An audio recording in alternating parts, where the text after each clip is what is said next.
നടൻ വിനായകന്റെ social media പ്രതികരണങ്ങളിൽ വിമർശനവുമായി അഭിനേതാക്കളുടെ സംഘടനയമ്മ. അടൂർ ഗോപാലകൃഷ്ണനും യേശുദാസും അടക്കമുള്ളവർക്കെതിരെ സമൂഹ മാധ്യമങ്ങളിൽ അപകീർത്തികരമായ പരാമർശം നടത്തിയതിലാണ് വിമർശനം.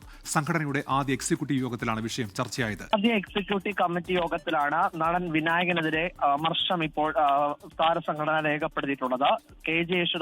ഗായകൻ കെ ജെ യേശുദാസിനെതിരെയും സംവിധായകൻ അടൂർ ഗോപാലകൃഷ്ണനെതിരെയും രൂക്ഷമായ വിമർശനങ്ങളായിരുന്നു. അത് തെറി രൂപത്തിലായിരുന്നു നടൻ വിനായകൻ സമൂഹ മാധ്യമങ്ങളിൽ കുറിച്ചത്. അദ്ദേഹം ഗുരുതരമായ പരാമർശങ്ങളാണ് മുതിർന്ന ആളുകൾക്കെതിരെ ഉയർത്തിയത്. അതിലാണ് ഇപ്പോൾ താരസംഘടന അമർഷം രേഖപ്പെടുത്തിയത്. ഇന്നലെ നടന്ന എക്സിക്യൂട്ടീവ് കമ്മിറ്റിയിൽ ഒരു നടന് ചേരുന്ന രീതിയിലുള്ള പ്രവർത്തനങ്ങളല്ല പല സമയങ്ങളിലും വിനായകന്റെ ഭാഗത്തുനിന്നും ഉണ്ടാവുന്നത്.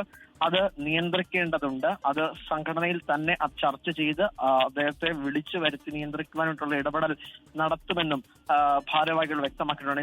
ഇന്നലെ ചേർന്ന എക്സിക്യൂട്ടീവ് കമ്മിറ്റിയിൽ ഇന്നാണ് ഇപ്പോൾ ഔദ്യോഗികമായ ഒരു പത്രക്കുറിപ്പ് ഇറക്കിയത്. അതിലാണ് അമർഷം രേഖപ്പെടുത്തിയതായി വ്യക്തമാക്കുന്നത്. മറ്റൊരു പ്രധാനപ്പെട്ട കാര്യം എന്നത് നടി ഉഷ ഹസീന കുക്കു പരമേശ്വരനെതിരെ താരസംഘടനയുടെ പരാതി നൽകിയിരുന്നു. കുക്കു പരമേശ്വരൻ നിലവിൽ ജനറൽ സെക്രട്ടറിയാണ്.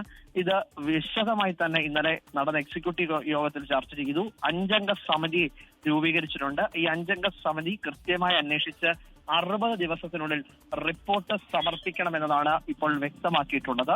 അതിനകത്ത് മുതിർന്ന അഭിനേതാക്കളെ അടക്കം ഉണ്ട്.